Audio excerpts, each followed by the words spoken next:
already doing space maintenance in your clinic? Thì cái chủ đề cuối là cái kỹ cụ duy trì.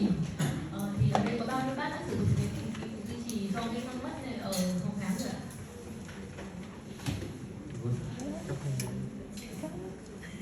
So we need a space maintainer to prevent any orthodontic treatment in future, to prevent crowding of teeth.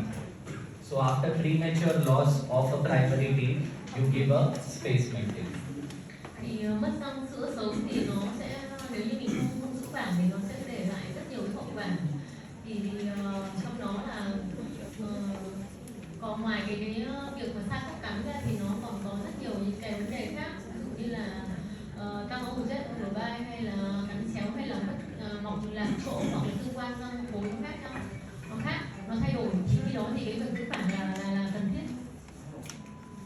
So whenever you extract the first primary molar, and you don't give a space maintainer, the second primary molar will drift mesially, and it will block your first permanent premolar.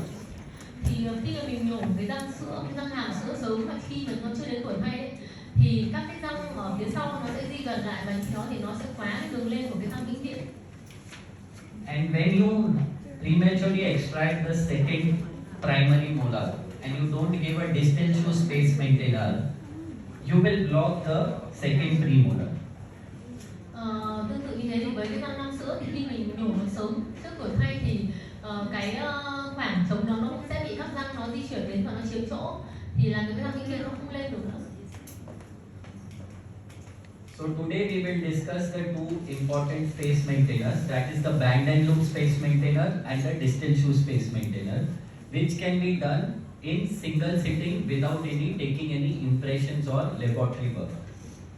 Thì trước giờ thì những cái giữ khoảng là truyền thống thì mình đều phải lấy dấu và gửi lab. Thì bây giờ bác ấy đang nói về một cái thế hệ mới, thì nó là dạng làm sẵn, thì nó sẽ chỉ cần làm một lần hẹn, không cần phải gửi lab, không cần phải lấy dấu, và đặc biệt là có một cái thí cụ là dùng để dành cho những cái răng mất răng nang sớm, mất răng nang sữa sớm ấy, thì mình có thể sử dụng cái distal shoe, tức là một cái dạng một cái lúc có cánh tay đòn mà nó có thể chặn được cái răng sáu nó đi gần.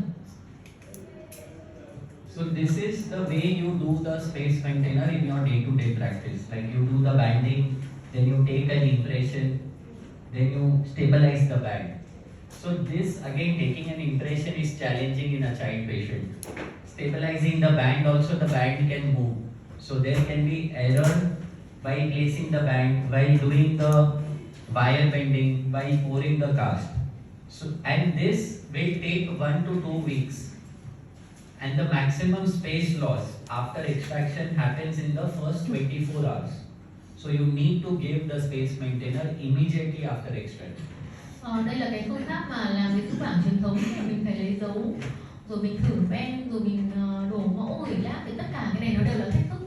Ví dụ như việc lấy dấu của trẻ em cũng không hề dễ dàng, rồi việc thử ven, rồi việc gửi lab nó mất thời gian. Thì trong cái khoảng thời gian mà đợi cái hàng mà bên lab người ta gửi về cho mình, thì có thể là cái khoảng cách nó đã di chuyển, nó đã thay đổi rồi, thì tốt nhất là cái giữ khoảng cần làm ngay sau khi mình nhổ cái răng này đi. So in a preform space maintainer, the first part of this system is a band with the tube, and we have 3 components. One is a straight wire, second is a curved wire, and third is a distal shoe. Thì các thành phần của cái giữ khoảng thì nó thứ nhất có cái pen, thứ hai là có loop ở đây. Thì cái pen ở đây nó không phải là pen thông thường, mà pen nó có thêm 2 cái ống tuyết này để gài cái loop vào. Cái loop này thì nó có 3 dạng thẳng, dạng cong và dạng distal shoe, tức là cái loại mà có cái cánh tay đòn đi vào sâu trong hổ răng. The first step is to band the teeth. The second step is to measure the extraction space and mark the extraction space on the wire. After this, you cut the wire. Các bước đầu tiên là mình phải thử ben, mình đặt cái ben vào. Sau đó thì mình sẽ đo khoảng cách từ cái răng, từ phía gần xa của cái vùng mất răng. Sau đó mình đánh dấu lên cái lúc và mình chừa ra thêm khoảng vài mm nữa, mình cắt cái phần dư đi và mình đưa nó vào trong cái 2 cái tuyết ở trên cái ben. After you cut the wire, you put that wire inside the tube. Sau khi mình cắt xong đấy thì mình sẽ đưa cái hai cái đầu của cái loop đó vào trong cái ống tuyết đó. Then you check in the patient's mouth if the space maintainer is proper. The loop should be above the contact point. Sau đó mình sẽ phải thử ở trên miệng của bệnh nhân thì cái loop này nó phải nằm ở cái điểm tiếp xúc của cái răng ở phía gần. If this is proper, the position is proper, the next step is to crimp the tube. You squeeze the tube with the wire inside. Nếu mà cái khoảng nếu mình đưa vào nó đã chính xác rồi đấy, thì mình cần phải bóp chặt cái đó cái loop ở trong cái tuyết lại để mình cố định cái giữ khoảng này. Then you, after you crimp this tube with the wire inside, you cannot remove the wire from the tube. It is locked inside, and you can cement the space maintainer. Sau khi mà mình kiểm tra thì cái loop nó nằm cố định ở trong cái hai cái tuyết rồi đấy, thì mình sẽ chuyển sang mình gắn. Now the steps in distal shoe space maintainer. In our system, the band which we are providing in the kit, it is a universal band. There is no left, right or maxilla or mandible. No, you are talking about the distal shoe. No, the band form. The band which is there, this band is universal. Generally the bands are maxillary or mandibular bands for maxillary molar, mandibular molar. Our band is a universal. You can fit the band on left, right, maxilla, mandible. Yeah, we customize that by fitting. Yes. Cái band này là band tiền chế cho nên là nó không có hình dạng nhất định, mà khi mình đưa mình thử một cái răng mình thấy nó bị lỏng hay là bị hở ở đâu thì mình sẽ bóp lại để điều chỉnh. Mình customize cái band này làm sao cho nó vừa với cái răng mà mình cần đặt band. So after banding, you measure the extraction space. You mark it on this distal shoe and you cut it at that point with the cutter. Sau khi mà mình đo xong, mình đo khoảng cách từ cái khoảng trống của cái răng nhổ thì mình sẽ đo lên cái lúc mà mình sẽ cắt đúng bằng cái khoảng đó mà mình đặt vào trong cái tuyết. Then you put the wire inside the tube. Mình đặt hai cái cạnh của cái lúc vào trong cái tuyết này. If the position is perfect, like you take a radiograph and you check the distal shoe, it should be at least 3 mm below the marginal ridge. So in the alveolar. So yeah, inside the alveolar, inside the extraction socket.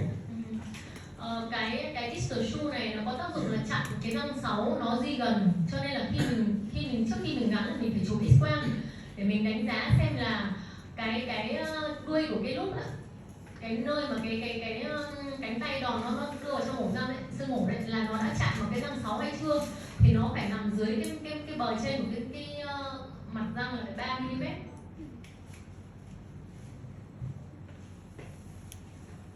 This is a video how to use a cutter and a crimper.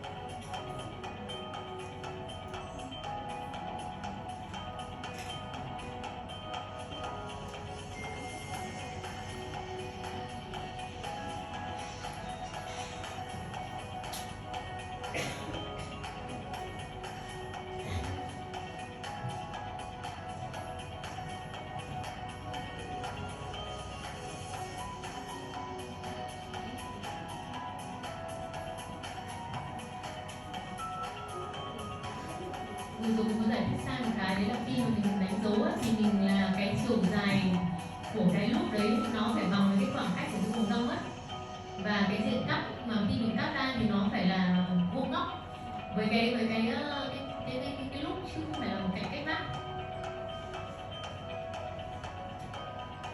Đây là đang sử dụng mình để bóp rồi.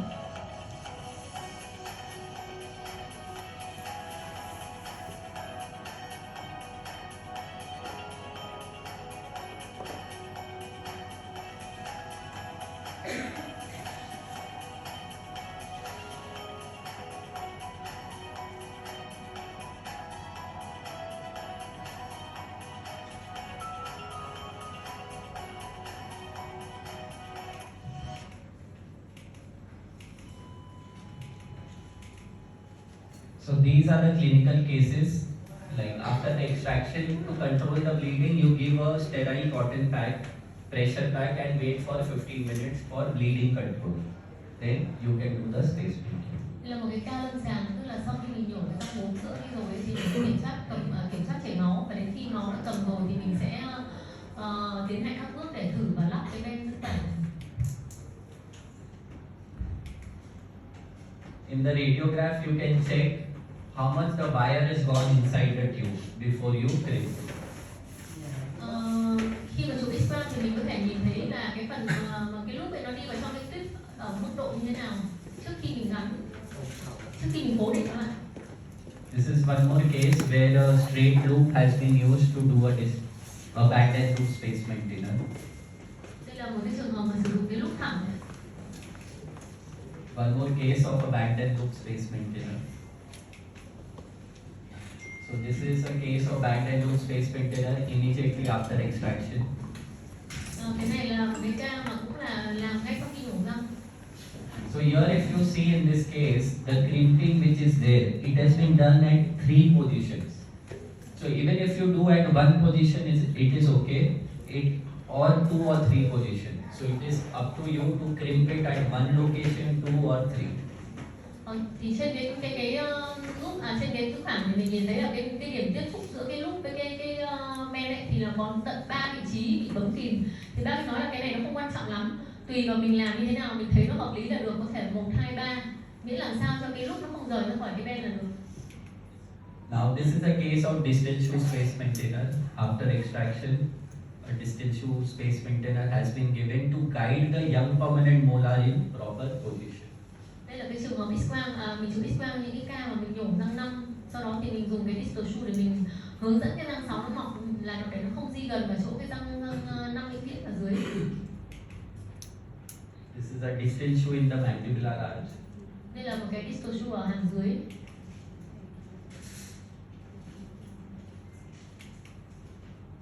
So in this case, a distal shoe was given. This is extracted to guide this young permanent molar. Đây là một trường hợp là cũng phải nhổ răng 5, sau đó thì mình đặt cái distal shoe vào để duy trì cái khoảng cách cho răng vĩnh viễn ở dưới và hướng dẫn răng 6 nó mọc lên. You can see this is already erupting in a mesial direction. So if we don't give this will block the premolar. Mình có thể thấy là rõ ràng là cái hướng mọc của cái răng 6 vĩnh viễn này là bây giờ nó đang nghiêng gần rồi, cho nên nếu như mình không đặt cái giữ khoảng này vào thì nó sẽ lấy luôn cái chỗ của cái mầm răng 5 ở dưới.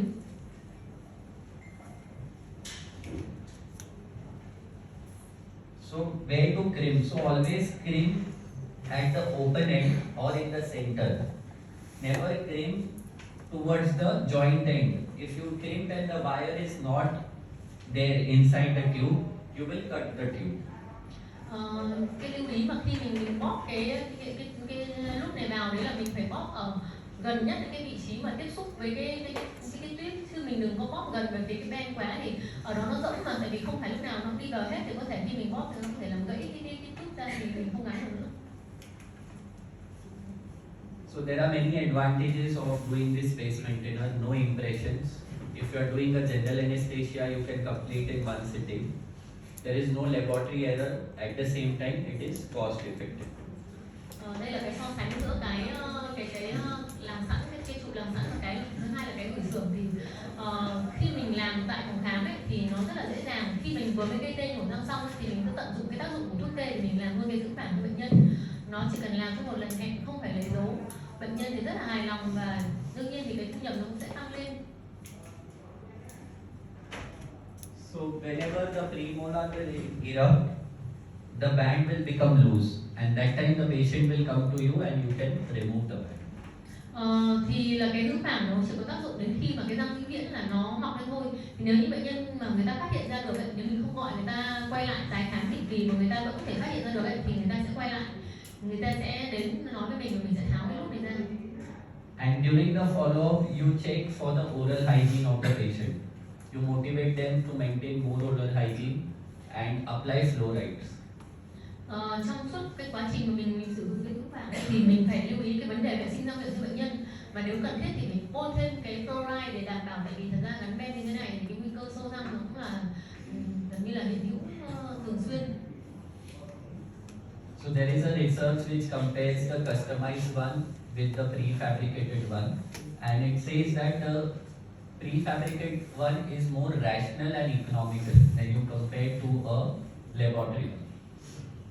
Thì trong một số các nghiên cứu về liên quan đến sức khỏe răng miệng cũng như cái thực hành nha khoa đây thì cái dạng ben giữ quản mà làm tại phòng khám như thế này thì nó hiệu quả, đồng thời là nó kinh tế và nó khả thi hơn rất nhiều so với cái loại lấy dấu như kia. So this is the kit of space maintainer. So there are bands from 24 till 42. 24 till 29 is used for first primary molar. 30 to 35 is for second primary molar. And 36 to 42 is for your young permanent molar. Thì ở đây nó có trên một cái set của nó thì nó có nó có rất nhiều các cái size từ 24 đến 42. Thì từ 24 đến 39 là dành cho các cái nhóm răng sữa. Thứ nhất, còn có một cái nhóm số lượng ít hơn là dành cho cái số răng sữa. Còn những cái size lớn nhất thì là dùng cho các răng vĩnh viễn. So thank you so much for your patient listening. BTH is our partner in Vietnam, and they have a very good team, and they have done lot of marketing. And if you need anything, they make everything of Kidsy Dental products in Vietnam. Cảm ơn các bạn đã chú ý lắng nghe, thì cũng cảm ơn BTH cũng đã support rất là nhiều cho cái